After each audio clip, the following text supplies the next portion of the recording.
ಎಲ್ಲರಿಗೂ ನಮಸ್ಕಾರ. Curious minds Kannada YouTube ಚಾನೆಲ್ಗೆ ಸ್ವಾಗತ. ನಾನು ನಿಮ್ಮ ಸೈನ್ಸ್ ಫೆಸಿಲಿಟೇಟರ್ ಪೂಜಾ. ಈ ವಿಡಿಯೋದಲ್ಲಿ ನಾವು 7ನೇ ತರಗತಿಯ ಹೊಸ ಒಂದು ಪಠ್ಯಪುಸ್ತಕ ನೀವೆಲ್ಲರೂ ನೋಡೇ ಇರ್ತೀರಾ, ಕುತೂಹಲ. ಅದರಲ್ಲಿರುವಂತಹ ಲೆಸನ್ಗಳನ್ನು ಇಲ್ಲಿ ನೋಡ್ತಾ ಹೋಗೋಣ. ಸೊ ಅದರಲ್ಲಿ ಮೊದಲನೇ ಚಾಪ್ಟರ್ ನಿರಂತರವಾಗಿ ಬದಲಾಗುತ್ತಿರುವ ವಿಜ್ಞಾನದ ಜಗತ್ತು. ಸೊ ಹೆಸರೇ ಹೇಳ್ತಿರೋ ಹಾಗೆ ವಿಜ್ಞಾನ ಮೊದಲಿನ ತರ ಇಲ್ಲ, ಹೌದಲ್ವಾ? ಸಾಕಷ್ಟು ಬದಲಾಗಿದೆ ಅಲ್ವಾ? ಸೊ ಈ ನಿರಂತರವಾಗಿ ಬದಲಾಗ್ತಾ ಇರುವಂತಹ ವಿಜ್ಞಾನದ ಜಗತ್ತಿನ ಬಗ್ಗೆ ಈ ಒಂದು ನೀವು 7ನೇ ಕ್ಲಾಸಲ್ಲಿ ಕಲಿತಾ ಹೋಗ್ತೀರಾ. ಸೊ ಹಾಗೆ ನೋಡ್ತಾ ಹೋದ್ರೆ ನೀವು 6ನೇ ತರಗತಿಯಲ್ಲಿ ಕುತೂಹಲದೊಂದಿಗೆ ನಿಮ್ಮ ಸಾಹಸಗಳನ್ನು ಆನಂದಿಸಿದ್ದೀರಿ ಮತ್ತು ಈಗ ವಿಜ್ಞಾನದ ಅದ್ಭುತ ಜಗತ್ತಿನಲ್ಲಿ ನಮ್ಮ ಪ್ರಯಾಣವನ್ನು ಮುಂದುವರೆಸಲು ಸಿದ್ಧರಾಗಿದ್ದೀರಿ ಎಂದು ನಾವು ಭಾವಿಸುತ್ತೇವೆ. ಹೌದಲ್ವಾ? 6ನೇ ಕ್ಲಾಸಲ್ಲಿ ಅದರ ಟೆಕ್ಸ್ಟ್ ಬುಕ್ ಹೆಸರು ಕೂಡ, ಅಂದ್ರೆ ಮೇನ್ ಟೆಕ್ಸ್ಟ್ ಬುಕ್ ಹೆಸರು ಕುತೂಹಲ ಅಂತಾನೆ ಇತ್ತು. ಅದರಲ್ಲಿ ನೀವು ಏನು, ಯಾಕೆ ಅಂತೆಲ್ಲ ಪ್ರಶ್ನೆಗಳ ಜೊತೆಗೆ ಆಕ್ಟಿವಿಟಿಗಳ ಮೂಲಕ ಸಾಕಷ್ಟು ಉತ್ತರಗಳನ್ನ ಕಂಡುಕೊಳ್ತಾ ಹೋದ್ರಿ. ಅದೇ ತರಹದ ಟಾಪಿಕ್ಸ್ ಇನ್ನು ತುಂಬಾ ಚೆನ್ನಾಗಿರೋದು, ತುಂಬಾ ಅರ್ಥವನ್ನ ಹೊಂದಿರೋದು. ಅಂದ್ರೆ ಬರೀ ಇಲ್ಲಿ ನಾವು ಪ್ರಶ್ನೆಗಳನ್ನ ಕೇಳಿ ಬಿಡೋದಿಲ್ಲ, ಬಟ್ ಆಕ್ಟಿವಿಟಿಗಳಿಗೆ ಇಲ್ಲಿ ಸಾಕಷ್ಟು ಒತ್ತನ್ನ ನೀಡಿದ್ದಾರೆ. ಸೊ ಅಂತಹ ವಿಜ್ಞಾನದ ಅದ್ಭುತ ಜಗತ್ತಿಗೆ ಕೂಡ ನಾವು ಇವಾಗ ಪ್ರಯಾಣವನ್ನ ಮುಂದುವರಿಸೋಣ ಅಂತ ಹೇಳ್ತಾ ಇದ್ದಾರೆ. ಮತ್ತೆ ಇದು ಕೇವಲ ತಥ್ಯ ಅಂದ್ರೆ ಫ್ಯಾಕ್ಟ್ಸ್ ಅಂತ ಹೊಂದಿರುವ ಪಠ್ಯ ಪುಸ್ತಕವಲ್ಲ. ಬರೀ ಇದರಲ್ಲಿ ಏನಂತ ಹೇಳ್ತೀವಿ ನಾವು, ಅಲ್ಲಿ ಕೊಟ್ಟಿರುವಂತಹ ಫ್ಯಾಕ್ಟ್ಸ್ ಮಾತ್ರ ಇರೋದಿಲ್ಲ. ಬದಲಾಗಿ ಇದು ನಾವು ವಾಸಿಸುತ್ತಿರುವ ಸುಂದರ ಜಗತ್ತನ್ನು ಅರಿಯಲು ಯತ್ನಿಸುತ್ತಿರುವ ಸಂದರ್ಭದಲ್ಲಿ ಪ್ರಶ್ನಿಸಲು, ಪ್ರಯೋಗಗಳನ್ನು ಮಾಡಲು ಮತ್ತು ಅನ್ವೇಷಿಸಲು ನೀಡುವ ಆಹ್ವಾನವಾಗಿದೆ. ಬರೀ ಫ್ಯಾಕ್ಟ್ಸ್ ಕೊಟ್ಟು ಇದು ಹೀಗೆ ಇದೆ ಅಂತ ಹೇಳೋದು ಖಂಡಿತವಾಗಿಯೂ ಈ ಟೆಕ್ಸ್ಟ್ ಬುಕ್ ನ ಉದ್ದೇಶ ಅಲ್ಲ. ಅದರ ಬದಲಿಗೆ ಏನ್ ಮಾಡುತ್ತೆ, ಸಾಕಷ್ಟು ಪ್ರಶ್ನೆಗಳನ್ನ ಕೇಳಲಿಕ್ಕೆ, ಆ ಪ್ರಶ್ನೆಗಳಿಗೆ ಉತ್ತರ ಪಡೆಯೋದಕ್ಕೆ, ಪ್ರಯೋಗ ಎಕ್ಸ್ಪೆರಿಮೆಂಟ್ ಮಾಡೋದಕ್ಕೆ, ಹಾಗೆ ಸಾಕಷ್ಟು ಎಕ್ಸ್ಪ್ಲೋರ್ ಮಾಡೋಕ್ಕೆ, ಅನ್ವೇಷಣೆ ಮಾಡೋದಕ್ಕೆ ಇಲ್ಲಿ ನಮಗೆ ಮಾರ್ಗವನ್ನ ಕೊಟ್ಟಿದ್ದಾರೆ. ಚಿಕ್ಕ ಮತ್ತು ದೊಡ್ಡ, ಹತ್ತಿರ ಮತ್ತು ದೂರದ ಎಲ್ಲವನ್ನು ವಿಜ್ಞಾನದ ಜಗತ್ತು ಒಳಗೊಂಡಿದೆ. ಹೌದಲ್ವಾ? ನಮ್ಮ ಕಣ್ಣಿಗೆ ಕಾಣಿಸ್ತಾ ಇರೋಷ್ಟು ಚಿಕ್ಕದಾಗಿರೋದು, ತುಂಬಾ ಬೃಹದಾಕಾರದ ದೊಡ್ಡ ಪ್ರಾಣಿಗಳು, ತುಂಬಾ ಹತ್ರ ಇರೋದು, ನಮಗೆ ಹತ್ತಿರವಾಗಿರುವಂತಹ ಸುತ್ತಮುತ್ತಲಿನ ವಾತಾವರಣ ಆಗಿರಬಹುದು, ಅಥವಾ ನಮಗಿಂತ ತುಂಬಾ ದೂರ ಇರುವಂತಹ ವಿಸ್ಮಯಕಾರಿ ಜಗತ್ತೇ ಇರಬಹುದು. ಅದೆಲ್ಲದ್ರ ಬಗ್ಗೆ ನಮಗೆ ತಿಳ್ಕೊಳ್ಳೋದಕ್ಕೆ ಇದು ಹೆಲ್ಪ್ ಮಾಡುತ್ತೆ. ನಾವು ಎಲೆಯೊಳಗಿನ ಸೂಕ್ಷ್ಮ ಕೋಶಗಳನ್ನು, ಅಥವಾ ಅಂದ್ರೆ ಎಲೆ ಒಳಗಡೆ ಸೆಲ್ ಇರುತ್ತಲ್ಲ ಅದನ್ನ, ಅಥವಾ ಸೂರ್ಯ ಮತ್ತು ನಕ್ಷತ್ರಗಳ ಚಲನೆಯನ್ನು ನೋಡುತ್ತಿರಬಹುದು. ನಾವು ನಮ್ಮ ಸುತ್ತಲಿನ ವಸ್ತುಗಳನ್ನು ಮನೆಯಲ್ಲಿ ಪರೀಕ್ಷಿಸುತ್ತಿರಬಹುದು, ಅಥವಾ ಭೂಮಿಯೊಳಗೆ ಅಂತರ್ಜಲ ಹೇಗೆ ಹರಿಯುತ್ತದೆ ಎಂಬುದರ ಬಗ್ಗೆ ಚರ್ಚಿಸುತ್ತಿರಬಹುದು. ಹೌದಲ್ವಾ? ನಮ್ಮ ಮನೆಯೊಳಗಡೆ, ಅಡುಗೆ ಮನೆಯಲ್ಲೇ ಆಗಿರ್ಲಿ, ಅಲ್ಲಿ ಏನೇನು ಚೇಂಜಸ್ ನಡೀತಾ ಇದೆ ಅಂತ ಅದ್ರ ಬಗ್ಗೆ ಏನಾದ್ರೂ ಮಾತಾಡ್ತಾ ಇರಬಹುದು. ಅಥವಾ ಭೂಮಿ ಒಳಗಡೆ ನಮ್ಗೆ ಅದು ಕಾಣಿಸ್ತಾ ಇಲ್ಲ, ಅಂತರ್ಜಲ ಅಂದ್ರೆ ನೀರು ಹೇಗೆ ಹರಿತಾ ಇದೆ ಅಂತ, ಆದ್ರೆ ಕಾಣಿಸ್ದೇ ಇರೋದ್ರ ಬಗ್ಗೆ ಕೂಡ ನಾವು ಚರ್ಚೆಯನ್ನ ಮಾಡ್ತಾ ಇರಬಹುದು. ಈ ಪುಸ್ತಕದ ಅಧ್ಯಾಯಗಳನ್ನು ನೀವು ಓದುತ್ತಾ ಹೋದಂತೆ ನಿಮ್ಮ ಆಲೋಚನೆಗೆ ಸವಾಲೆಸೆಯುವ ಹೊಸ ಸಾಹಸಗಳನ್ನು ಪ್ರಾರಂಭಿಸುತ್ತೀರಿ. ನಿಮ್ಮ ಜ್ಞಾನವನ್ನು ವಿಸ್ತರಿಸಿಕೊಳ್ಳುತ್ತೀರಿ ಮತ್ತು ನೀವೇ ಸಣ್ಣ ಆವಿಷ್ಕಾರಗಳನ್ನು ಮಾಡುವ ಅನ್ವೇಷಕರಾಗುತ್ತೀರಿ. ಸೊ ಈ ಟೆಕ್ಸ್ಟ್ ಬುಕ್ ಅಲ್ಲಿರೋ ಪಾಠಗಳನ್ನ ಓದ್ತಾ ಹೇಗಾಗತ್ತೆ ಅಂತ ಅಂದ್ರೆ, ನೀವೇ ನಿಮಗೆ ಹೊಳೆಯೋ ಯಾವ್ದಾದ್ರೂ ಒಂದು ಕ್ವಶನ್ಗೆ ಪ್ರಯೋಗದ ಮೂಲಕನೇ ಉತ್ತರವನ್ನ ತೆಗೆದುಕೊಳ್ಳುವಂತಹ ಅನ್ವೇಷಕರು ಕೂಡ ನೀವಾಗ್ತೀರಿ ಅಂತ ಇಲ್ಲಿ ಹೇಳಿದ್ದಾರೆ. ನೆಕ್ಸ್ಟ್, ಕಾಗದದ ವಿಮಾನದಂತಹ ಸರಳ ವಸ್ತು ನೈಜ ವೈಜ್ಞಾನಿಕ ಹಾರಾಟದ ಅನ್ವೇಷಗಳಿಗೆ ಸ್ಫೂರ್ತಿ ನೀಡಿತು ಎಂಬುದು ನಿಮಗೆ ತಿಳಿದಿದೆಯೇ? ಆ ಚಿತ್ರದಲ್ಲಿ ನೀವು ನೋಡ್ತಾ ಇದ್ದೀರಾ ಅಲ್ವಾ, ಏನು ಪ್ಲೇನ್ ಪೇಪರ್ ಅಲ್ಲಿ ಮಾಡಿರೋದು, ನೀವು ಕೂಡ ಮಾಡಿರ್ತೀರಾ, ಹೌದಲ್ವಾ? ಸೊ ಅಂತಹ ಒಂದು ಪೇಪರ್ ನಲ್ಲಿ ಮಾಡಿದಂತಹ ಪ್ಲೇನ್ ಇಂದ ನಿಜವಾಗ್ಲೂನು ಈಗ ಹಾರಾಡ್ತವಲ್ಲ ಏರೋಪ್ಲೇನ್ಗಳು, ಅದನ್ನ ಕಂಡು ಹಿಡಿಯೋದಕ್ಕೆ ಒಂದು ದಾರಿ ಆಯ್ತು ಅಂತ ಹೇಳ್ತಾ ಇದ್ದಾರೆ. ಪಕ್ಷಿಗಳ ರೆಕ್ಕೆಗಳನ್ನು ಅಧ್ಯಯನ ಮಾಡುತ್ತಿದ್ದ ಆರಂಭಿಕ ಸಂಶೋಧಕರಿಗೆ ಆಧುನಿಕ ಎಂಜಿನಿಯರ್ಗಳು ವಿಮಾನಗಳನ್ನು ವಿನ್ಯಾಸ ಮಾಡುವವರೆಗೆ ಸರಳ ಅವಲೋಕನಗಳು ಮತ್ತು ಪ್ರಯೋಗಗಳೊಂದಿಗೆ ಹಾರಾಟದ ಕನಸು ಪ್ರಾರಂಭವಾಯಿತು. ಮೊದಲನೇದಾಗಿ ಏನ್ ನೋಡಿದ್ರು ಅವರು, ಪಕ್ಷಿ ಹೇಗೆ ಹಾರಾಡುತ್ತೆ, ಅದರ ಆಕಾರ ಹೇಗಿತ್ತು ಅನ್ನೋದು, ಅದರ ಜೊತೆಗೆ ಈ ಕಾಗದದ ವಿಮಾನದಂತಹ ಒಂದು ವಸ್ತುವೇ ಇರಬಹುದು, ಇದೆಲ್ಲ ಚಿಕ್ಕದು. ಆದ್ರೆ ಇಂತಹದ್ದನ್ನೇ ಬೇಸ್ ಆಗಿ ಇಟ್ಕೊಂಡು ಏನ್ ಮಾಡಿದ್ರು ಅವರು, ಸಾಕಷ್ಟು ಹೆಚ್ಚು ಸಂಶೋಧನೆಗಳನ್ನ ಮಾಡಿದ್ರು.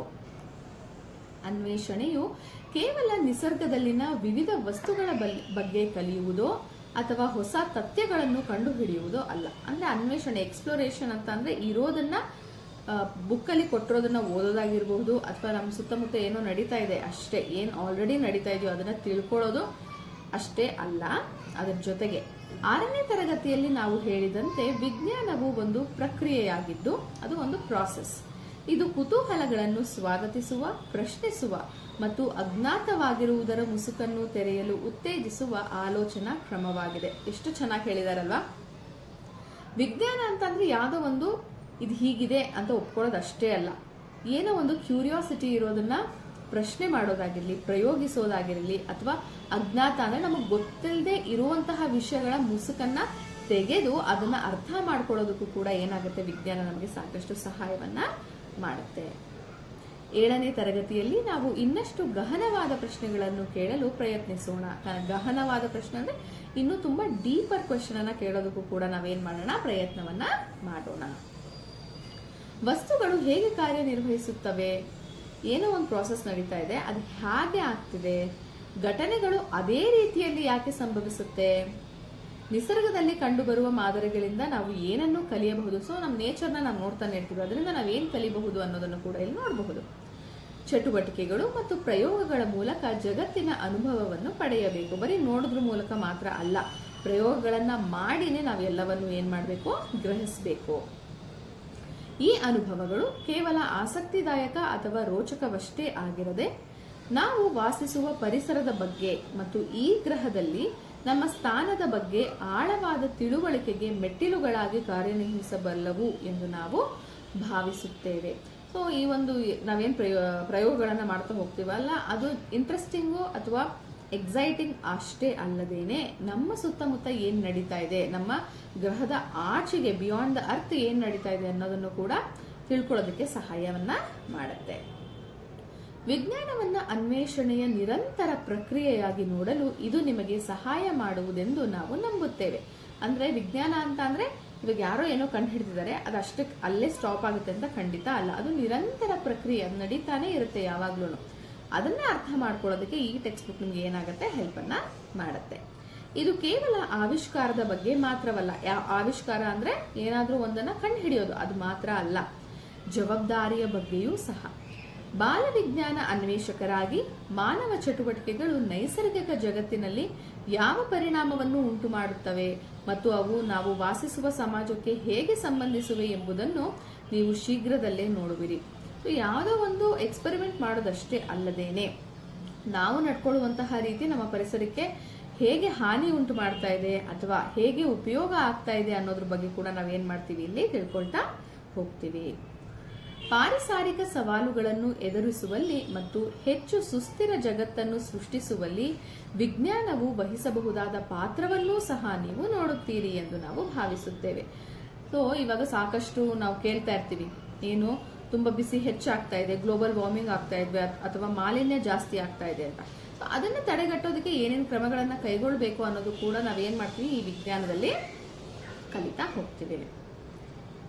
ಇದರಲ್ಲಿ ನೀವು ವಿಜ್ಞಾನದ ವಿವಿಧ ವಿಭಾಗಗಳಾದ ಭೌತಶಾಸ್ತ್ರ ಮತ್ತು ರಸಾಯನಶಾಸ್ತ್ರದಿಂದ ಮೊದಲುಗೊಂಡು ಜೀವಶಾಸ್ತ್ರ ಮತ್ತು ಭೂವಿಜ್ಞಾನಗಳಲ್ಲಿನ ವಿವಿಧ ವಿಷಯಗಳ ಬಗ್ಗೆ ಓದುವಿರಿ. ಒಂದೇ ಟಾಪಿಕ್ ತರ ಇಲ್ಲ, ಫಿಸಿಕ್ಸ್ ಇದೆ, ಭೌತಶಾಸ್ತ್ರ, ಕೆಮಿಸ್ಟ್ರಿ, ರಸಾಯನಶಾಸ್ತ್ರ, ಜೀವಶಾಸ್ತ್ರ ಅಂದ್ರೆ ಬಯಾಲಜಿ, ಆಮೇಲೆ ಭೂವಿಜ್ಞಾನ ಅಂದ್ರೆ ಅರ್ತ್ ಸೈನ್ಸ್. ಸೊ ಇದ್ರ ಬಗ್ಗೆ ಎಲ್ಲ ಕೂಡ ಟಾಪಿಕ್ಸ್ ಅನ್ನು ನೀವು ತಿಳ್ಕೊಳ್ತೀರಾ.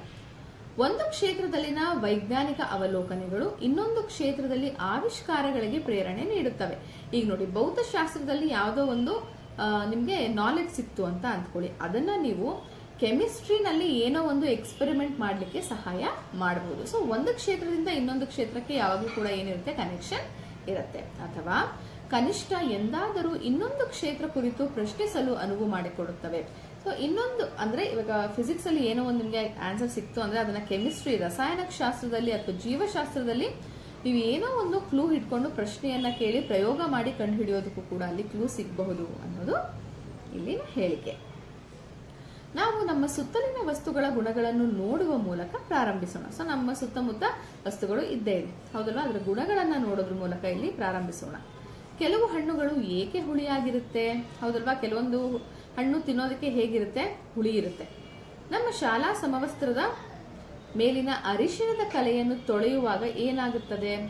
ಸೊ ಸೊ ನೀವು ಹಣ್ಣುಗಳನ್ನ ತಿನ್ನುವಾಗ ಕೆಲವೊಂದು ಸಿಹಿಯಾಗಿರುತ್ತೆ, ಕೆಲವೊಂದು ಹುಳಿಯಾಗಿರುತ್ತೆ. ಆದ್ರೆ ನೀವು ಯಾವತ್ತೂ ಪ್ರಶ್ನೆಯನ್ನ ಕೇಳಿಲ್ಲ ಇದ್ಯಾಕೆ ಹುಳಿ ಇರುತ್ತೆ, ಇದ್ಯಾಕೆ ಸಿಹಿ ಇರುತ್ತೆ ಅಂತ, ಹೌದಲ್ವಾ? ಹಾಗೆ ನೋಡ್ತಾ ಹೋದ್ರೆ ನಿಮ್ ಶಾಲೆ ಡ್ರೆಸ್ ಇರಬಹುದು ಅಥವಾ ಬೇರೆ ಯಾವುದೇ ಒಂದು ವೈಟ್ ಕಲರ್ ಅಥವಾ ಯಾವುದೇ ಕಲರ್ ಡ್ರೆಸ್ ಇರಬಹುದು, ಅದ್ರ ಮೇಲೆ ಅರಿಶಿನದ ಟರ್ಮರಿಕ್ ಪೌಡರ್ ಆಗಿರುತ್ತೆ ಅಂತ ಅಂದ್ಕೊಳ್ಳಿ, ಸರಿನಾ? ಅದನ್ನ ನೀವು ಸೋಪ್ ಹಾಕಿ ವಾಶ್ ಮಾಡಿದಾಗ ಯಾಕೆ ಅದು ಬೇರೆ ಬಣ್ಣ ಚೇಂಜ್ ಆಗುತ್ತೆ ಅನ್ನೋದು ಕೂಡ ನಿಮ್ಗೆ ಗೊತ್ತಿಲ್ಲ. ಸುಮ್ಮನೆ ಓಕೆ ಏನೋ ಒಂದು ಕಲರ್ ಚೇಂಜ್ ಆಯ್ತು ಅಂತ ನೀವು ತಿಳ್ಕೊಂಡು ಸುಮ್ಮನಾಗಿರ್ತೀರಿ, ಹೌದಲ್ವಾ? ಸೊ ಇಂತಹ ಚೇಂಜಸ್ ಬಗ್ಗೆ ಏನ್ ಮಾಡ್ತೀವಿ ನಾವು ಈ ಒಂದು ನೆಕ್ಸ್ಟ್ ಲೆಸನ್ಗಳಲ್ಲಿ ಡೀಪ್ ಆಗಿ ತಿಳ್ಕೊಳ್ತಾ ಹೋಗ್ತೀವಿ. ಆದರೆ ಬಹುತೇಕ ನಮ್ಮ ಅನುಭವಕ್ಕೆ ಬರುವ ಇಂತಹ ವಿಷಯಗಳ ಕುರಿತಂತೆ ಬಹುಶಃ ನಾವು ಎಂದಿಗೂ ಪ್ರಶ್ನೆಗಳನ್ನು ಕೇಳುವುದಿಲ್ಲ, ಹೌದಲ್ವಾ? ಇದೆಲ್ಲ ಸಿಂಪಲ್ ಕ್ವೆಶನ್ಸ್, ಆದ್ರೆ ನಾವು ಯಾವತ್ತೂ ಕೂಡ ಇಂತಹ ಕ್ವೆಶನ್ ಅನ್ನ ಕೇಳಿ ಅಥವಾ ತಿಳ್ಕೊಳ್ಳೋ ಪ್ರಯತ್ನವನ್ನ ಮಾಡಲ್ಲ. ನಾವೀಗ ಕೆಲವು ವಿದ್ಯುತ್ ಬ್ಯಾಟರಿಗಳು, ವಿದ್ಯುತ್ ದೀಪಗಳು ಮತ್ತು ತಂತಿಗಳೊಂದಿಗೆ ಆಟವಾಡುತ್ತಾ ವಸ್ತುಗಳ ಇತರ ಗುಣಗಳನ್ನು ಕಂಡುಕೊಳ್ಳಲು ಪ್ರಯತ್ನಿಸೋಣ. ಸೊ ಮೊದಲನೇ ಲೆಸನ್ ಅಲ್ಲಿ ನೀವು ಆಕ್ಚುಲಿ ಹೇಳಬೇಕು ಅಂತ ಅಂದ್ರೆ ಆಸಿಡ್ ಬೇಸಿಸ್ ಬಗ್ಗೆ ಕಲಿತಾ ಹೋಗ್ತೀರಾ, ಸರಿ? ಅದು ಸೆಕೆಂಡ್ ಚಾಪ್ಟರ್, ಆಮ್ಲ ಪ್ರತ್ಯಾಮ್ಲ. ಹಾಗೆ ನೆಕ್ಸ್ಟ್ ಚಾಪ್ಟರ್ ಹೋದ್ರೆ ಅಲ್ಲಿ ವಿದ್ಯುತ್ ಬ್ಯಾಟರಿ, ವಿದ್ಯುತ್ ಕೋಶ, ವೈಯರು, ಬಲ್ಬು ಇವುಗಳ ಬಗ್ಗೆ ತಿಳ್ಕೊಳ್ತಾ ಹೋಗ್ತೀರಾ. ಅಂಡ್ ಇದು ತುಂಬಾ ಆಕ್ಟಿವಿಟಿ ಫುಲ್ ಆಗಿರೋದ್ರಿಂದ ಇಂಟ್ರೆಸ್ಟಿಂಗ್ ಆಗಿರುತ್ತೆ. ನೀವು ಆ ಚಿತ್ರದಲ್ಲೂ ಕೂಡ ನೋಡ್ತಾ ಇದ್ದೀರಾ. ವಿದ್ಯುತ್ ದೀಪ ಬೆಳಗುವಂತೆ ಮಾಡಲು ನಮಗೆ ಯಾವ ರೀತಿಯ ವಸ್ತು ಬೇಕು? ಅಲ್ಲಿ ನೋಡಿ, ಫಸ್ಟ್ ಅಂದ್ರೆ ಫುಲ್ ಚಿತ್ರ ಇದೆಯಲ್ಲ, ಅದರ ಎಡಭಾಗದಲ್ಲಿ ನೋಡಿ, ನೀವು ಏನೇನನ್ನ ಇಟ್ಟಾಗ ಬಲ್ಬ್ ಗ್ಲೋ ಆಗ್ತಾ ಇದೆ, ಎಂತಹ ವಸ್ತುವನ್ನ ಇಟ್ಟಾಗ ಗ್ಲೋ ಆಗ್ತಾ ಇದೆ. ಅದೇ ಬಲ್ಭಾಗದಲ್ಲಿ ನೋಡಿ, ಯಾವ ವಸ್ತು ಇಟ್ಟಾಗ ಅದು ಗ್ಲೋ ಅಂದ್ರೆ ಹತ್ತಿ ಉರಿಯಲ್ಲ ಅನ್ನೋದು ಕೂಡ ಅಲ್ಲಿ ಕೊಟ್ಟಿದ್ದಾರೆ. ಸೊ ಕೆಲವೊಂದಿಷ್ಟು ವಸ್ತುಗಳು ವಿದ್ಯುತ್ ಅನ್ನ ಮುಂದೆ ಹೋಗೋದಕ್ಕೆ ಸಹಾಯ ಮಾಡುತ್ತೆ, ಇನ್ನು ಕೆಲವೊಂದಿಷ್ಟು ವಿದ್ಯುತ್ ಪ್ರವಾಹವನ್ನ ತಡೆಗಟ್ಟುತ್ತೆ, ಹೌದಲ್ವಾ? ಹಾಗೆ ವಸ್ತುಗಳನ್ನು ಅವುಗಳ ಗುಣಗಳ ಆಧಾರದ ಮೇಲೆ ವರ್ಗೀಕರಿಸುತ್ತಾ ಇದು ನಮ್ಮನ್ನು ಕರೆದೊಯ್ಯುತ್ತದೆ. ಸೊ ವಸ್ತುಗಳು ವಿದ್ಯುತ್ ಪ್ರವಾಹ ಮಾಡುವಂತಹ ವಸ್ತುಗಳು, ವಿದ್ಯುತ್ ಪ್ರವಾಹ ಮಾಡಲಾರದಂತಹ ವಸ್ತುಗಳು ಅಂತ ಬೈಫರ್ಕೇಶನ್ ಮಾಡ್ತೀವಿ, ವರ್ಗೀಕರಣ ಮಾಡ್ತೀವಿ. ಈ ಮೂಲಕ ನಾವು ಲೋಹಗಳು ಮತ್ತು ಅಲೋಹಗಳ ಪ್ರಪಂಚವನ್ನ ಪ್ರವೇಶಿಸುತ್ತೇವೆ. ಸೊ ಮೇನ್ ಆಗಿ ನೀವು ಮೆಟಲ್ಸ್ ಅಂಡ್ ನಾನ್ ಮೆಟಲ್ಸ್, ಲೋಹಗಳು ಮತ್ತು ಅಲೋಹಗಳ ಬಗ್ಗೆ ಕಲಿತಾ ಹೋಗ್ತೀರಾ. ಅದಾದ್ಮೇಲೆ ಟಾರ್ಚ್ ಬ್ಯಾಟರಿ ಅಂತಿಮವಾಗಿ ಖಾಲಿಯಾಗುತ್ತದೆ ಮತ್ತು ಅದನ್ನು ಮತ್ತೆ ಬಳಸಲಾಗುವುದಿಲ್ಲ ಎನ್ನುವುದನ್ನು ನಾವು ನಮ್ಮ ಅನುಭವದಿಂದ ತಿಳಿದಿದ್ದೇವೆ, ಹೌದಲ್ವಾ? ನಿಮ್ಮ ಮನೇಲಿ ಒಂದು ರಿಮೋಟ್ ತಂದಿರ್ತೀರಾ, ಅದಕ್ಕೆ ಸೆಲ್ ಹಾಕಿರ್ತೀರಾ, ತುಂಬಾ ವರ್ಷಗಳ ಕಾಲ ಯೂಸ್ ಮಾಡ್ತೀರಾ. ಆದ್ರೆ ಒಂದಿನ ಏನಾಗುತ್ತೆ, ಅದು ವರ್ಕ್ ಆಗೋದು ಸ್ಟಾಪ್ ಮಾಡುತ್ತೆ. ಅವಾಗ ಏನ್ ಮಾಡ್ತೀರಾ? ರಿಮೋಟ್ ಅನ್ನ ಬಿಸಾಕ್ತೀರಾ? ಇಲ್ಲ, ಹೊಸ ಸೆಲ್ ತಂದು ಹಾಕ್ತೀರಾ, ಕರೆಕ್ಟ್ ಅಲ್ವಾ? ಸೊ ಅದರ ಅರ್ಥ ಏನು, ಖಾಲಿ ಆಗ್ತಿದ್ದಂಗೆ ಅದನ್ನ ಬಳಸಕ್ಕಾಗಲ್ಲ, ಅದನ್ನ ಚೇಂಜ್ ಮಾಡಬೇಕು ಅಂತ. ನಮ್ಮ ಸುತ್ತಲೂ ಯಾವ ರೀತಿಯ ಬದಲಾವಣೆಗಳು ಸಂಭವಿಸುತ್ತವೆ ಎಂಬುದನ್ನು ನಾವು ಅನ್ವೇಷಿಸೋಣ. ಸೊ ನಮ್ಮ ಸುತ್ತಮುತ್ತ ಎಂತಹ ಬದಲಾವಣೆ ಆಗುತ್ತೆ ಅನ್ನೋದನ್ನ ನಾವು ನೋಡಬಹುದು. ಕೆಲವು ಬದಲಾವಣೆಗಳನ್ನು ಹಿಮ್ಮುಖಗೊಳಿಸಬಹುದು ಮತ್ತು ಇನ್ನೂ ಕೆಲವನ್ನು ಹಿಂದಿನ ಸ್ಥಿತಿಗೆ ತರಲಾಗುವುದಿಲ್ಲ. ಅಲ್ಲಿ ನೋಡಿ, ಚಿತ್ರದಲ್ಲಿ ತೋರಿಸ್ತದೆ. ಫಸ್ಟ್ ಚಿತ್ರದಲ್ಲಿ ಏನಿದೆ, ಐಸ್ ಕ್ಯೂಬ್ ಇದೆ, ಮಂಜುಗಡ್ಡೆ, ಅದು ನೀರಾಗುತ್ತೆ. ನೀರನ್ನ ಫ್ರೀಸರ್ ಇಟ್ಟರೆ ವಾಪಸ್ ಏನಾಗುತ್ತೆ, ಅದು ಮಂಜುಗಡ್ಡೆ ಆಗುತ್ತೆ, ಹೌದಲ್ವಾ? ಆಮೇಲೆ ಅಲ್ಲಿ ನೋಡಿ, ಲೋಟಕ್ಕೆ ನೀರಿದೆ, ಆ ನೀರಿಗೆ ಉಪ್ಪನ್ನ ಹಾಕ್ತಾ ಇದ್ದಾರೆ, ಕಲಿಸಿದಾಗ ಉಪ್ಪು ನೀರಲ್ಲಿ ಕರಗುತ್ತೆ. ಅದೇ ಉಪ್ಪಿನ ನೀರನ್ನ ನೀವು ಚೆನ್ನಾಗಿ ಕಾಯಿಸಿದಾಗ ನೀರು ಆವಿಯಾಗಿ ಮೇಲಕ್ಕೆ ಹೋಗುತ್ತೆ. ಆ ಸಾಲ್ಟ್ ಉಪ್ಪೇನಿರುತ್ತಲ್ವಾ, ಆ ಗ್ಲಾಸ್ ಅಲ್ಲೇ ಅಥವಾ ಪಾತ್ರೆಯಲ್ಲೇ ಉಳ್ಕೊಂಡಿರುತ್ತೆ, ಹೌದಲ್ವಾ? ಸೊ ನಿಮ್ಗೆ ನೀವು ಯಾವ ಪದಾರ್ಥದಿಂದ ಸ್ಟಾರ್ಟ್ ಮಾಡಿದ್ರೋ ಪೂರ್ತಿ ಕಂಪ್ಲೀಟ್ ಆದ್ಮೇಲೆ ಆ ಪದಾರ್ಥ ನಿಮ್ಗೆ ವಾಪಸ್ ಸಿಗುತ್ತೆ ಕೆಲವೊಂದ್ರಲ್ಲಿ. ಇನ್ನು ಕೆಲವೊಂದ್ರಲ್ಲಿ ನೋಡಿ, ಅಲ್ಲಿ ಒಂದು ಮರದ ದಿಮ್ಮಿ ಇದೆ, ಅದಕ್ಕೆ ಬೆಂಕಿ ಹಾಕಿ ಉರಿಸ್ತೀರಾ, ಬೂದಿ ಆಗುತ್ತೆ. ಆ ಬೂದಿಯಿಂದ ನಿಮ್ಗೆ ಮರದ ದಿಮ್ಮಿ ವಾಪಸ್ ಸಿಗುತ್ತಾ? ಇಲ್ಲ. ಅಲ್ಲಿ ನೋಡಿ, ಮೊಟ್ಟೆಯನ್ನ ಒಡೆದು ಆಮ್ಲೆಟ್ ಮಾಡ್ತಾ ಇದ್ದಾರೆ, ಆ ಆಮ್ಲೆಟ್ ಇಂದ ವಾಪಸ್ ನಿಮ್ಗೆ ಮೊಟ್ಟೆ ಸಿಗುತ್ತಾ? ಇಲ್ಲ. ಸೊ ಒಂದಿಷ್ಟು ಹಿಂದಿನ ಸ್ಥಿತಿಗೆ ನಾವು ಮರಳಿಸಬಹುದು, ಇನ್ನೊಂದಿಷ್ಟನ್ನ ಮರಳಿಸೋಕೆ ಸಾಧ್ಯ ಇಲ್ಲ. ಬೆಸ್ಟ್ ಎಕ್ಸಾಂಪಲ್ ಮಾವಿನ ಕಾಯಿ, ಸ್ವಲ್ಪ ದಿನ ಇಟ್ಟರೆ ಏನಾಗುತ್ತೆ, ಅದು ಮಾವಿನ ಹಣ್ಣಾಗುತ್ತೆ. ಅದೇ ಮಾವಿನ ಹಣ್ಣನ್ನ ನೀವು ವಾಪಸ್ ಮಾವಿನಕಾಯಿ ಮಾಡಕ್ಕಾಗುತ್ತಾ? ಇಲ್ಲ. ಸೊ ಇಂತಹ ಬದಲಾವಣೆಗಳ ಬಗ್ಗೆ ಕೂಡ ನೀವೇನ್ ಮಾಡ್ತಾ ಹೋಗ್ತೀರಾ, ಅಲ್ಲಿ ತಿಳಿತಾ ಹೋಗ್ತೀರಾ. ಬ್ಯಾಟರಿಗಳು ಖಾಲಿಯಾಗುತ್ತವೆ, ಮಂಜುಗಡ್ಡೆ ನೀರಾಗಿ ಕರಗುತ್ತದೆ, ಹಣ್ಣುಗಳು ಮಾಗುತ್ತವೆ ಅಂದ್ರೆ ಹಣ್ಣಾಗುತ್ತೆ, ಬಂಡೆಗಳು ನುರುಜುಗುಲ್ಲುಗಳಾಗಿ ಒಡೆಯುತ್ತವೆ. ದೊಡ್ಡ ದೊಡ್ಡ ಬಂಡೆ ಇರುತ್ತಲ್ಲ, ಅದು ಚಿಕ್ಕ ಚಿಕ್ಕ ಪೆಬಲ್ಸ್ ಆಗಿ ಕಲ್ಲುಗಳಾಗಿ ಒಡೆಯುತ್ತೆ. ಇವು ಯಾವ ರೀತಿಯ ಬದಲಾವಣೆಗಳು? ಇವುಗಳಲ್ಲಿ ಕೆಲವು ಬದಲಾವಣೆಗಳು ವಸ್ತುಗಳನ್ನು ಕಾಸಿದಾಗ ಅಂದ್ರೆ ಬಿಸಿ ಮಾಡಿದಾಗ ಅಥವಾ ವೇಗವಾಗಿ ಏನಾಗುತ್ತೆ, ಅದು ನಡೆಯುತ್ತೆ. ಅಲ್ಲಿ ನೀವು ಚಿತ್ರಗಳನ್ನು ಸಹ ನೋಡಬಹುದು. ಹಾಗೆ ನೋಡ್ತಾ ಹೋದ್ರೆ ನೀರು ಅಷ್ಟಕ್ಕೂ ಎಲ್ಲೆಡೆ ಇದೆ, ಹೌದಲ್ವಾ? ಎಲ್ಲಾ ಕಡೆನೂ ನಮ್ಗೆ ನೀರು ಇದ್ದೇ ಇದೆ. ಮತ್ತು ಸೂರ್ಯನ ಶಾಖದಿಂದಾಗಿ ಅದು ಸಮುದ್ರದಿಂದ ಆವಿಯಾಗುತ್ತೆ. ಸೂರ್ಯನ ಶಾಖ ಹೆಚ್ಚಾದಾಗ ಏನಾಗುತ್ತೆ, ನೀರು ಆವಿಯಾಗುತ್ತೆ, ಎವಾಪರೇಟ್ ಆಗುತ್ತೆ ಮತ್ತು ಮಳೆಯಾಗಿ ಬೀಳುತ್ತೆ. ಅಲ್ಲೇ ಹೋಗಿ ಎಲ್ಲಾದ್ರೂ ಇದು ಬಿಡುತ್ತಾ? ಇಲ್ಲ, ಅದು ವಾಪಸ್ ಮಳೆಯಾಗಿ ಬರುತ್ತೆ. ಬಹುಶಃ ಎಲ್ಲೋ ದೂರದಲ್ಲಿ ನೆಲಕ್ಕೆ ಹರಿಯುತ್ತದೆ. ನೋಡಿ, ಅಲ್ಲಿ ಆವಿಕರಣ ಆಗುತ್ತೆ, ಚಿತ್ರದಲ್ಲೇ ಇದೆ. ಆವಿಕರಣ ಆಗಿ ಮೋಡ ಫಾರ್ಮ್ ಆಗುತ್ತೆ, ಸಾಂದ್ರೀಕರಣ ಹೊಂದುತ್ತೆ, ಆಮೇಲೆ ವಾಪಸ್ ಅದು ಮಳೆಯಾಗಿ ಸುರಿದು ಕೆಳಕ್ಕೆ ಅಂದ್ರೆ ಭೂಮಿಯಲ್ಲಿ ಹರಿಯುತ್ತೆ. ಸಾಗರ, ಸಮುದ್ರ, ಕೆರೆ, ನದಿ, ಕೊಳ ಎಲ್ಲ ಕಡೆ ಸೇರಿ ಅದಷ್ಟೇ ಅಲ್ಲದೆ ಭೂಮಿಯ ಒಳಗೂ ಕೂಡ ಏನಾಗುತ್ತೆ, ಅದು ಇಂಗತ್ತೆ. ಅದನ್ನ ನಾವು ಅಂತರ್ಜಲ ಅಂತ ಕರಿತೀವಿ. ಬದಲಾವಣೆಗಳು ನಮ್ಮ ಸುತ್ತಲಿನ ವಸ್ತುಗಳಲ್ಲಿ ನಾವು ನೋಡುವ ಬದಲಾವಣೆಗಳು ಅಥವಾ ನೀರಿನಲ್ಲಿ ಅಡಗಿರುವ ನಮಗೆ ಗೋಚರಿಸದ ಬದಲಾವಣೆಗಳಿಗಷ್ಟೇ ಸೀಮಿತವಾಗಿಲ್ಲ. ಅಂದ್ರೆ ನಮ್ಮ ಕಣ್ಣು ಕಾಣಿಸುವಂತದ್ದು ಮಾತ್ರ ನಮ್ಮಲ್ಲಿ ಬದಲಾವಣೆಗಳು ಅಲ್ಲ. ಇನ್ನು ನೋಡೋದಾದ್ರೆ, ನಾವು ಬೆಳೆದಂತೆ ನಮ್ಮ ದೇಹವು ಬದಲಾವಣೆಗೆ ಒಳಗಾಗುತ್ತದೆ. ಹೌದಲ್ವಾ? ನೀವು ಹುಟ್ಟಿದಾಗ ಚಿಕ್ಕ ಪಾಪುಗಳಾಗಿದ್ರೆ ಬೆಳೀತಾ ಬೆಳೀತಾ ಹೈಟು, ವೇಟು ಎಲ್ಲ ಚೇಂಜ್ ಆಗ್ತಾ ಹೋಯ್ತು. ಹೌದಲ್ವಾ? ನೀವು ಬೆಳೆದಂಗೆ ದೇಹ ಕೂಡ ಬದಲಾಯಿತು. ವಿಶೇಷವಾಗಿ ಮಾಧ್ಯಮಿಕ ಶಾಲಾ ಹಂತದ ವರ್ಷಗಳಲ್ಲಿ, ಅಂದ್ರೆ 5ನೇ ಕ್ಲಾಸಿಂದ ಮೇಲೆ ನಮ್ಮ ದೇಹಗಳು ವೇಗವಾಗಿ ಬದಲಾಗುತ್ತವೆ. ಏಕೆ? ಇಲ್ಲಿ ದೇಹದ ಬದಲಾವಣೆಯ ಬಗ್ಗೆ ಕೂಡ ಸಾಕಷ್ಟು ಇನ್ಫಾರ್ಮೇಶನ್ ಅನ್ನ ಕೊಟ್ಟಿದ್ದಾರೆ ಆ ಚಾಪ್ಟರ್ ಅಲ್ಲಿ. ಮನುಷ್ಯರಾದ ನಮಗಷ್ಟೇ ಮಾತ್ರವಲ್ಲ, ಎಲ್ಲಾ ಪ್ರಾಣಿಗಳಿಗೂ ಅವುಗಳ ಉಳಿವಿಗಾಗಿ ಅಗತ್ಯವಾದ ಜೈವಿಕ ಕ್ರಿಯೆಗಳಿವೆ. ಹೌದಲ್ವಾ? ಒಂದು ಜೀವಿ ಬದುಕಬೇಕು ಅಂತ ಅಂದ್ರೆ ಸಾಕಷ್ಟು ಪ್ರಾಸೆಸ್ ಅದರಲ್ಲಿ ನಡೀಲೇಬೇಕು. ಏನೇನು? ಉಸಿರಾಟ ನಡೆಯುತ್ತೆ. ಹೌದಲ್ವಾ? ಜೀರ್ಣಕ್ರಿಯೆ, ಆಹಾರ ತಿಂದ್ಮೇಲೆ ಜೀರ್ಣಕ್ರಿಯೆ ನಡೆಯುತ್ತೆ. ಆಮೇಲೆ ವಿಸರ್ಜನೆ ಆಗ್ಬೇಕು. ಆಮೇಲೆ ಸರ್ಕ್ಯುಲೇಷನ್, ಬ್ಲಡ್, ರಕ್ತ ಸಂಚರಿಸಬೇಕು. ಹೌದಲ್ವಾ? ಈ ಎಲ್ಲಾ ಜೈವಿಕ ಕ್ರಿಯೆಗಳು ನಮ್ಮ ದೇಹದೊಳಗೆ ನಡೆಯಲೇಬೇಕು. ಬೆಳೆಯಲು ನಾವು ಆಹಾರ ಸೇವಿಸಬೇಕು ಮತ್ತು ಉಸಿರಾಡಬೇಕು. ರಕ್ತವು ಆಹಾರದಿಂದ ಪಡೆದ ಪೋಷಕಾಂಶಗಳನ್ನು ದೇಹದಾದ್ಯಂತ ಸಾಗಿಸುವುದು ಮೊದಲಾದ ಜೈವಿಕ ಕ್ರಿಯೆಗಳು ನಡೆಯಬೇಕು. ಹೌದಲ್ವಾ? ಬೆಳಿಬೇಕು ಅಂದ್ರೆ ಆಹಾರ ತಿನ್ಬೇಕು. ಆ ಆಹಾರದಲ್ಲಿರುವಂತಹ ಪೌಷ್ಟಿಕಾಂಶಗಳನ್ನ ರಕ್ತ ಹೀರ್ಕೊಂಡು ಇಡೀ ದೇಹಕ್ಕೆ ಅದು ಕಳಿಸ್ಬೇಕು. ಆಮೇಲೆ ಅಲ್ಲಿರುವಂತಹ ವೇಸ್ಟ್ ಪದಾರ್ಥಗಳು ಕೂಡ ಏನಾಗಬೇಕು, ನಮ್ಮ ದೇಹದಿಂದ ಆಚೆಗೆ ಹೋಗಬೇಕು. ಪ್ರಾಣಿಗಳಷ್ಟೇ ಏಕೆ, ಸಸ್ಯಗಳಿಗೂ ಬೆಳೆಯಲು ಆಹಾರ ಬೇಡವೇ? ಹೌದಲ್ವಾ? ಸಸ್ಯಗಳಿಗೆ ಆಹಾರ ಇಲ್ಲಪ್ಪ ಅಂತಂದ್ರೆ ಬೆಳೆಯುತ್ತಾ? ಹಾಗಿದ್ರೆ ನಾವು ಆಹಾರ ಎಲ್ಲಿ ಹಾಕ್ತಿವಿ ಅನ್ನೋ ಡೌಟ್ ಬಂತ. ಓಕೆ, ಇವಾಗ ನಿಮ್ಮ ಮನೆಯಲ್ಲಿ ನಾಯಿ ಮರಿನೋ ಬೆಕ್ಕು ಮರಿನೋ ಇದ್ರೆ ಅದಕ್ಕೆ ಆಹಾರ ಹಾಕ್ತೀರಾ. ಹಾಗೆ ಸಸ್ಯಗಳಿಗೆ ನೀವು ಏನಾದ್ರೂ ಹೋಗಿ ಟೊಮೆಟೊ ಬಾತು ಅಥವಾ ಚಪಾತಿನೋ ಬ್ರೆಡ್ಡೋ ಬಿಸ್ಕೆಟೋ ಹಾಕ್ತೀರಾ? ಇಲ್ಲ. ಹಾಗಿದ್ರೆ ಆಹಾರ ಎಲ್ಲಿಂದ ಸಿಕ್ತು ಸಸ್ಯಗಳಿಗೆ? ನಿಮ್ಮೆಲ್ರಿಗೂ ಗೊತ್ತು, ಸಸ್ಯಗಳು ಏನ್ ಮಾಡುತ್ತೆ, ತಮ್ಮ ಆಹಾರವನ್ನ ತಾವೇ ತಯಾರಿಸಿಕೊಳ್ಳುತ್ತೆ. ಆ ಪ್ರಕ್ರಿಯೆಗೆ ನಾವೇನಂತ ಕರಿತೀವಿ? ದ್ಯುತಿ ಸಂಶ್ಲೇಷಣೆ, ಫೋಟೋಸಿಂಥೆಸಿಸ್ ಅಂತ ಕರಿತೀವಿ. ಅವುಗಳಿಗೆ ಆಹಾರ ಹೇಗೆ ದೊರೆಯುತ್ತದೆ? ಆಲ್ರೆಡಿ ನಿಮ್ಗದು ನಾನು ಹೇಳಿದೆ, ಫೋಟೋಸಿಂಥಸಿಸ್ ಮೂಲಕ. ಅವು ಉಸಿರಾಡುತ್ತವೆಯೇ? ಜೀವಿಗಳು, ಅದರ ಪ್ರಮುಖ ಲಕ್ಷಣಗಳಲ್ಲಿ ಮೊದಲನೇದೇ ಏನ್ ಬರುತ್ತೆ ಗೊತ್ತಾ? ಏನೋ ಜೀವಿಗಳು ಉಸಿರಾಡುತ್ತವೆ. ಹಾಗಿದ್ರೆ ನಾವು ಗಿಡಗಳು ಅಥವಾ ಸಸ್ಯಗಳನ್ನ ಜೀವಿಗಳು ಅಂತ ಕರಿತೀವಿ. ಹಾಗಿದ್ರೆ ಅದು ಉಸಿರಾಡುತ್ತಾ? ಹೌದು. ನಮ್ ತರ ಅವಕ್ಕೆ ಮೂಗಿದ್ಯಾ? ಇಲ್ಲ ತಾನೆ. ಮತ್ತು ಗಾಳಿಯನ್ನ ಹೇಗೆ ತೆಗೆದುಕೊಳ್ಳುತ್ತೆ, ಹೇಗೆ ಅನ್ನೋ ಕ್ವೆಶನ್ ಬಂತು ಅಲ್ವಾ? ನೀವು ಹೇಳ್ಬೋದು, ಅದರಲ್ಲಿ ಸಣ್ಣ ಸಣ್ಣ ರಂಧ್ರಗಳಿರುತ್ತೆ ಎಲೆಯ ತಳಭಾಗದಲ್ಲಿ. ಅದನ್ನ ಪತ್ರರಂಧ್ರ ಅಂತ ಕರೀತಾರೆ. ಅದ್ರ ಮೂಲಕ ಉಸಿರಾಟವನ್ನ ನಡೆಸ್ತವೆ. ನಮ್ಮ ಭೂಗ್ರಹದ ಮೇಲೆ ಜೀವವು ಕಾಲಕ್ರಮೇಣ ವಿಕಸನಗೊಳ್ಳುತ್ತಾ ಹೋದಂತೆ ಇದನ್ನು ಅತ್ಯಂತ ಸುಂದರವಾಗಿ ಮತ್ತು ಎಚ್ಚರಿಕೆಯಿಂದ ಸಂತುಲಿತ ರೀತಿಯಲ್ಲಿ ಮಾಡುವುದು ಹೇಗೆ ಎನ್ನುವುದನ್ನು ಭೂಮಿಯು ಕಂಡುಕೊಂಡಿದೆ. ಹಾಗೆ ನೋಡ್ತಾ ಹೋದ್ರೆ, ಹಾಗಾದ್ರೆ ಕಾಲ ಅಂದ್ರೆ ಏನು? ಕಾಲ ಅಂದ್ರೆ ಟೈಮ್. ಟೈಮ್ ಅಂದ್ರೆ ಏನು? ಗೋಡೆಯ ಮೇಲಿನ ಗಡಿಯಾರ ಅಥವಾ ಕೈ ಗಡಿಯಾರವು ನಮಗೆ ಕಾಲವನ್ನು ತಿಳಿಸುವುದಲ್ಲದೆ ಅದು ಹೇಗೆ ಮುಂದೆ ಸಾಗುತ್ತದೆ ಎನ್ನುವುದನ್ನು ಹೇಳುತ್ತದೆ. ಟೈಮ್ ಅಷ್ಟೇ ಅಲ್ಲ, ಅದು ಹೇಗೆ ಮುಂದೆ ಸಾಗುತ್ತೆ, ಆಯ್ತಾ? ಟೈಮ್ ಹೇಗೆ ಬದಲಾಗುತ್ತೆ ಅನ್ನೋದನ್ನ ಕೂಡ ಅದು ತಿಳಿಸುತ್ತೆ. ಬೆಳಕು ಮತ್ತು ನೆರಳುಗಳು ಕೇವಲ ನೆರಳು ಗೊಂಬೆಗಳ ಅಥವಾ ಕಾಲವನ್ನು ಹೇಳವಲಷ್ಟೇ ಉಪಯುಕ್ತ ಅಲ್ಲ. ಬೆಳಕು ಮತ್ತೆ ನೆರಳು ಅಂದ್ರೆ ಶ್ಯಾಡೋ, ಆಯ್ತಾ? ಅದು ಬರೀ ಬೊಂಬೆ ಆಟನ ತೋರಿಸೋದಕ್ಕೋಸ್ಕರ ಮಾತ್ರ ಅಲ್ಲ. ಸ್ವಾಭಾವಿಕವಾಗಿ ಬೆಳಕು ನಮಗೆ ನೋಡಲು ಸಹಾಯ ಮಾಡುತ್ತದೆ. ಅದು ನಿಮ್ಗೆ ಎಲ್ರಿಗೂ ಗೊತ್ತು. ಬೆಳಕಿದ್ರೆ ಏನಾಗುತ್ತೆ, ನಮಗೆ ನೋಡೋದಕ್ಕೆ ಸಹಾಯ ಆಗತ್ತೆ. ಕತ್ಲಲ್ಲಿ ನೋಡೋದು ಕಷ್ಟ, ಹೌದಲ್ವಾ? ವಿದ್ಯುತ್ ಗಡಿಯಾರಗಳು ಮತ್ತು ಡಿಜಿಟಲ್ ಗಡಿಯಾರಗಳ ಯುಗಕ್ಕೂ ಬಹಳ ಹಿಂದೆಯೇ ಪ್ರಾಚೀನ ಜನರು ಸೂರ್ಯನ ಬೆಳಕಿನಲ್ಲಿ ವಸ್ತುಗಳ ನೆರಳನ್ನು ಗಮನಿಸಿದರು ಮತ್ತು ಕಾಲವನ್ನು ಹೇಳಲು ನೆರಳುಗಳ ಸ್ಥಾನವನ್ನು ಬಳಸಿದರು. ಸೊ ಇಲ್ಲೊಂದು ಸೂರ್ಯ ಇದೆ, ಇಲ್ಲೊಂದು ವಸ್ತು ಇದೆ ಅಂದ್ರೆ ಈ ವಸ್ತುವಿನ ನೆರಳು ಭೂಮಿಯ ಮೇಲೆ ಬಿದ್ದಾಗ ಅದು ಯಾವ ಕಡೆಗೆ ವಾಲಿದೆ ಅನ್ನೋದರ ಮೂಲಕ ಏನ್ ಮಾಡ್ತಾ ಇದ್ರು, ಅವರು ಟೈಮ್ ಅನ್ನ ಕಂಡು ಹಿಡಿದು ಹೇಳ್ತಾ ಇದ್ರು.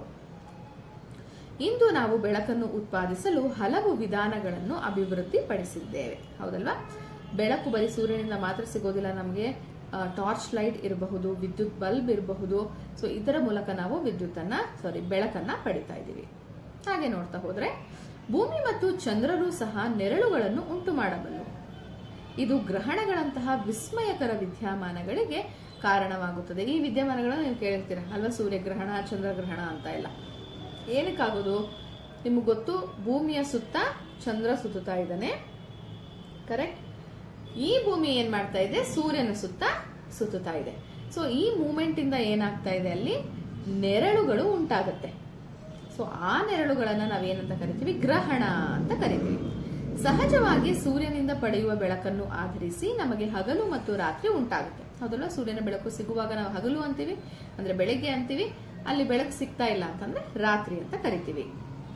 ಇದೆಲ್ಲವನ್ನೂ ಅರ್ಥ ಮಾಡಿಕೊಳ್ಳಲು ಭೂಮಿಯು ತನ್ನ ಅಕ್ಷದ ಸುತ್ತ ಹೇಗೆ ಭ್ರಮಿಸುತ್ತದೆ, ಚಂದ್ರನು ಭೂಮಿಯ ಸುತ್ತ ಹೇಗೆ ಸುತ್ತುತ್ತದೆ ಮತ್ತು ಭೂಮಿಯು ಸೂರ್ಯನ ಸುತ್ತ ಹೇಗೆ ಸುತ್ತುತ್ತದೆ ಎಂಬುದನ್ನು ನಾವು ತಿಳಿದುಕೊಳ್ಳಬೇಕು. ಸೊ ಇದೆಲ್ಲರ ಡೀಟೇಲ್ಡ್ ಎಕ್ಸ್ಪ್ಲನೇಷನ್ ಆ ಚಾಪ್ಟರ್ ಅಲ್ಲಿ ನೀವು ನೋಡಬಹುದು. ನಮ್ಮ ಸುಂದರ ಗ್ರಹದ ಜೀವಿಗಳ ಮೇಲೆ ಈ ಚಲನೆಗಳ ಪರಿಣಾಮವೇನು? ಓಕೆ, ಭೂಮಿ ಸೂರ್ಯನ ಸುತ್ತ ಸುತ್ತುತ್ತೆ, ಚಂದ್ರ ಭೂಮಿ ಸುತ್ತ ಸುತ್ತುತ್ತಾನೆ, ಗೊತ್ತು. ಇದರಿಂದ ನಾವೇನಾಗಬೇಕು? ನಮಗೇನಾದ್ರೂ ಚೇಂಜಸ್ ಆಗುತ್ತಾ? ಇವೆಲ್ಲವೂ ನಿಮ್ಮನ್ನು ತಲೆ ಸುತ್ತುವಂತೆ ಮಾಡಬಹುದು. ಆದರೂ ಇದರ ಬಗ್ಗೆ ಆಲೋಚಿಸಿ. ನಾವು ವಾಸಿಸುವ ಈ ವಿಸ್ಮಯಕರ ಪ್ರಪಂಚದಿಂದಲೂ ನಾವು ಅಚ್ಚರಿಗೊಳ್ಳುತ್ತೇವೆ ಎನ್ನುವುದು ಸೋಜಿಗ ಅಲ್ಲವೇ? ಮುಂದಿನ ಅಧ್ಯಾಯಗಳಲ್ಲಿ ನೀವು ಸಾಮಾನ್ಯ ಅವಲೋಕನಗಳನ್ನು ಮಾಡುತ್ತೀರಿ, ಕೆಲವು ಮೋಜು ತುಂಬಿದ ಪ್ರಯೋಗಗಳನ್ನು ಮಾಡುತ್ತೀರಿ ಮತ್ತು ಎಚ್ಚರಿಕೆಯಿಂದ ಪರಿಗಣಿಸಬೇಕಾದ ವಿಷಯಗಳನ್ನು ಆಳವಾಗಿ ಪರಿಶೀಲಿಸುತ್ತೀರಿ. ಅಂದ್ರೆ ಮುಂದೆ ಪಾಠ ನೀವು ಕಲಿತಾ ಹೋಗ್ತಾ ಇದ್ದಂಗೆ ಸಾಕಷ್ಟು ಪ್ರಯೋಗಗಳನ್ನ ಮಾಡ್ತೀರಾ, ಚಟುವಟಿಕೆಗಳನ್ನ ಮಾಡ್ತೀರಾ. ಅದ್ರ ಮೂಲಕ ನೀವೇನ್ ಮಾಡ್ತೀರಾ? ಸಾಕಷ್ಟು ವಿಷಯಗಳನ್ನ ಕಲಿತಾ ಹೋಗ್ತೀರಾ. ಪ್ರತಿಯೊಂದು ಅಧ್ಯಾಯವು ನಿಮಗೆ ಈಗಾಗಲೇ ತಿಳಿದಿರುವುದರ ಮೇಲೆ ರಚಿತಗೊಂಡಿದ್ದು, ಅಂದ್ರೆ ನಿಮ್ಗೆ ಆಲ್ರೆಡಿ ಸ್ವಲ್ಪ ಬೇಸಿಕ್ ನಾಲೆಜ್ ಇದ್ದೇ ಇರುತ್ತೆ. ಅದ್ರ ಮೇಲೆ ಏನ್ ಮಾಡ್ತಾ ಹೋಗ್ತಾರೆ? ಪಾಠವನ್ನ ಬಿಲ್ಡ್ ಮಾಡ್ತಾ ಹೋಗ್ತಾರೆ. ಇದು ನಿಮಗೆ ಪ್ರಶ್ನೆಗಳನ್ನು ಕೇಳಲು, ಅನ್ವೇಷಿಸಲು, ಪ್ರಾಯೋಗಿಕ ಚಟುವಟಿಕೆಗಳನ್ನು ನಡೆಸಲು ಮತ್ತು ವಿಜ್ಞಾನಿಯಂತೆ ಆಲೋಚಿಸಲು ನಿಮ್ಮನ್ನು ಪ್ರೋತ್ಸಾಹಿಸುತ್ತದೆ. ಸೊ ಬೇಸಿಕ್ ಕ್ವೆಶನ್ಸ್ ನಿಮ್ಗೆ ಗೊತ್ತಿರೋದ್ರಿಂದ ಏನಾಗ್ತಾ ಹೋಗುತ್ತೆ? ನೀವು ಅದ್ರ ಮೇಲೆ ಇನ್ನೂ ಜಾಸ್ತಿ ಕ್ವೆಶನ್ಸ್ ಕೇಳ್ತೀರಾ, ಮತ್ತೆ ಆಕ್ಟಿವಿಟೀಸ್ ಅಥವಾ ಎಕ್ಸ್ಪೆರಿಮೆಂಟ್ಸ್ ಅನ್ನ ಮಾಡಿ ಆ ಒಂದು ಟಾಪಿಕ್ ಅನ್ನ ಕ್ಲಿಯರ್ ಮಾಡ್ಕೊಳ್ತಾ ಹೋಗ್ತೀರಾ. ಏನು ಸಂಭವಿಸಬಹುದು ಎಂದು ನಾವು ಭಾವಿಸುತ್ತೇವೆಯೋ ಅದನ್ನು ದೃಢೀಕರಿಸುವಂತೆ ತೋರುವ ಪ್ರಯೋಗಗಳು ಸಹ ಹೆಚ್ಚುವರಿ ಪ್ರಶ್ನೆಗಳನ್ನು ಹುಟ್ಟುಹಾಕಬಹುದು. ಓಕೆ, ಈ ಆನ್ಸರ್ ಬರಬಹುದು ಅಂತ ಅಂದ್ಕೊಂಡು ನೀವೇನ್ ಎಕ್ಸ್ಪೆರಿಮೆಂಟ್ ಮಾಡ್ತೀರಲ್ವಾ, ಆ ಎಕ್ಸ್ಪೆರಿಮೆಂಟ್ ಮಾಡಿ ಒಂದು ರಿಸಲ್ಟ್ ಸಿಕ್ಕದ ಮೇಲೆ ಆ ಎಕ್ಸ್ಪೆರಿಮೆಂಟ್ ಮಾಡುವಾಗ ನಿಮಗೆ ಸಾಕಷ್ಟು ಪ್ರಶ್ನೆಗಳು ಮತ್ತೆ ಕಾಡಬಹುದು. ಆದ್ದರಿಂದ ಹೆಚ್ಚಿನ ಪ್ರಯೋಗಗಳು ಮತ್ತು ಹೆಚ್ಚಿನ ಪ್ರಶ್ನೆಗಳು ಅವಶ್ಯಕ ಎಂಬುದನ್ನು ನೀವು ಕಂಡುಕೊಳ್ಳುತ್ತೀರಿ. ನಿಮ್ಗೆ ಏನಾದ್ರೂ ಒಂದು ರಿಸಲ್ಟ್ ಬೇಕು ಅಂತಂದ್ರೆ ಅದಕ್ಕೆ ಜಾಸ್ತಿ ಆಕ್ಟಿವಿಟಿ ಅಥವಾ ಎಕ್ಸ್ಪೆರಿಮೆಂಟ್ ಮಾಡಬೇಕು, ಅದ್ರ ಜೊತೆಗೆ ಜಾಸ್ತಿ ಪ್ರಶ್ನೆಗಳನ್ನ ಕೇಳಬೇಕು ಅನ್ನೋದು ಕೂಡ ನೀವಿಲ್ಲಿ ತಿಳ್ಕೊಳ್ತೀರಾ. ಸೊ ಇಲ್ಲೊಂದು ಚಿಕ್ಕ ಚಟುವಟಿಕೆಯನ್ನ ಕೊಟ್ಟಿದ್ದಾರೆ, ನೋಡೋಣ ಬನ್ನಿ. ಆನಂದದಾಯಕ ಅನ್ವೇಷಣೆ ನಿಮ್ಮದಾಗಲಿ. ಚಟುವಟಿಕೆ 1.1, ಈ ಉತ್ತರಗಳಿಗೆ ಪ್ರಶ್ನೆಗಳನ್ನು ರೂಪಿಸಿ. ಇಷ್ಟು ವರ್ಷ ನೀವೇನ್ ಮಾಡ್ತಾ ಇದ್ರಿ? ಒಂದು ಪ್ರಶ್ನೆ ಕೊಡ್ತಾ ಇದ್ರಿ, ಅದಕ್ಕೆ ಉತ್ತರ ಬರೀತಾ ಇದ್ರಿ, ಹೌದಲ್ವಾ? ಆದ್ರೆ ಇಲ್ಲೇನ್ ಕೊಟ್ಟಿದ್ದಾರೆ ಗೊತ್ತಾ? ಉತ್ತರ ಕೊಟ್ಬಿಟ್ಟಿದ್ದಾರೆ, ನೀವು ಅದಕ್ಕೆ ಪ್ರಶ್ನೆಗಳನ್ನ ಬರೀಬೇಕು. ಇಂಟ್ರೆಸ್ಟಿಂಗ್ ಆಗಿದೆ ಅಲ್ವಾ? ನೋಡೋಣ ಬನ್ನಿ.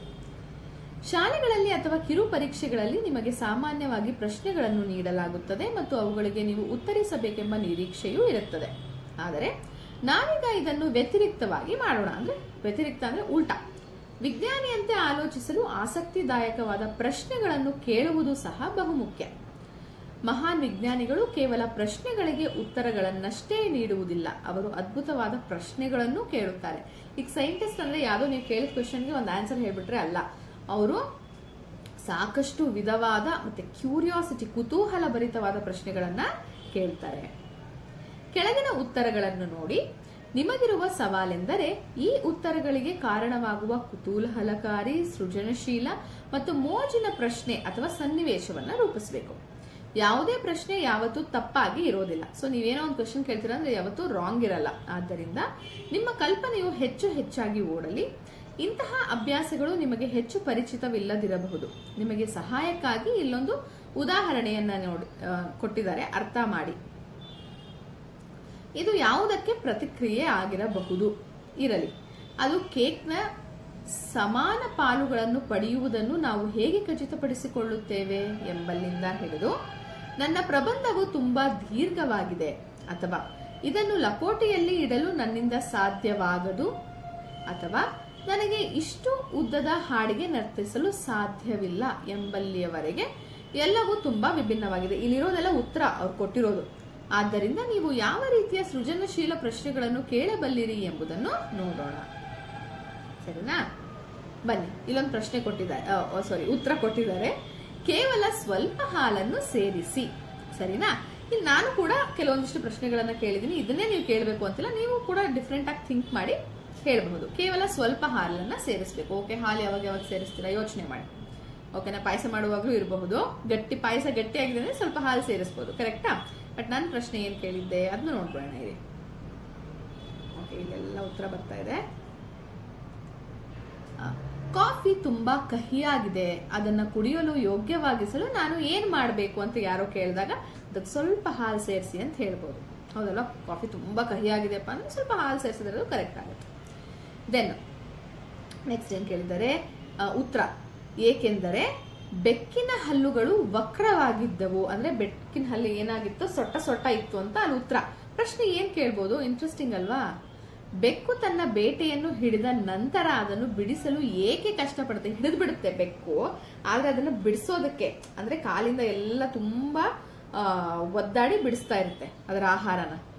ಅದಕ್ಕೆ ಉತ್ತರ ಏನಿರ್ಬೋದು ಅಂದ್ರೆ ಯಾಕಂದ್ರೆ ಬೆಕ್ಕಿನ ಹಲ್ಲು ಸೊಟ್ಟಪಟ್ಟ ಇತ್ತು ಅಂತ ಇರಬಹುದು.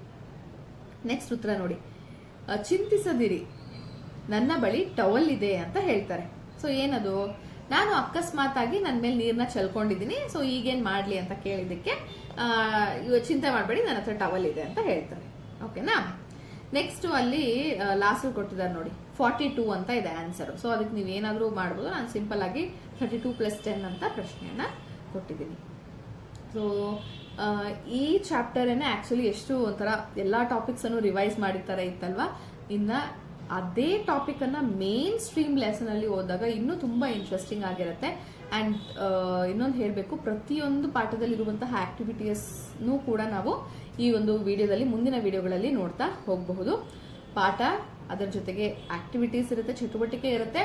ಅದರ ಜೊತೆಗೆ ಇಂಗ್ಲಿಷ್ ಮೀಡಿಯಂ ಅಲ್ಲಿ ಕೂಡ ಈ ಒಂದು ಲೆಸನ್ಸ್ ಅನ್ನ ನೀವು ನೋಡಬಹುದು. ಹಾಗೆ ಕ್ವೆಶ್ಚನ್ ಆನ್ಸರ್ಸ್ ಅನ್ನು ಕೂಡ ಈ ಚಾಪ್ಟರ್ಸ್ಗೆ ಸಂಬಂಧಪಟ್ಟಂತೆ ನೀವು ನಮ್ಮ ಚಾನೆಲ್ ನಲ್ಲಿ ನೋಡಬಹುದು. ಸೊ ಈ ವಿಡಿಯೋ ಇಷ್ಟ ಆಗಿದ್ರೆ ದಯವಿಟ್ಟು ಲೈಕ್ ಮಾಡಿ, ಶೇರ್ ಮಾಡಿ. ಹಾಗೆ ನೀವಿನ್ನೂ ನಮ್ಮ ಚಾನೆಲ್ ನ ಸಬ್ಸ್ಕ್ರೈಬ್ ಮಾಡ್ಕೊಂಡಿಲ್ಲ ಅಂದ್ರೆ ದಯವಿಟ್ಟು ಸಬ್ಸ್ಕ್ರೈಬ್ ಮಾಡ್ಕೊಳ್ಳಿ ಅಂತ ಹೇಳ್ತಾ ಧನ್ಯವಾದಗಳು.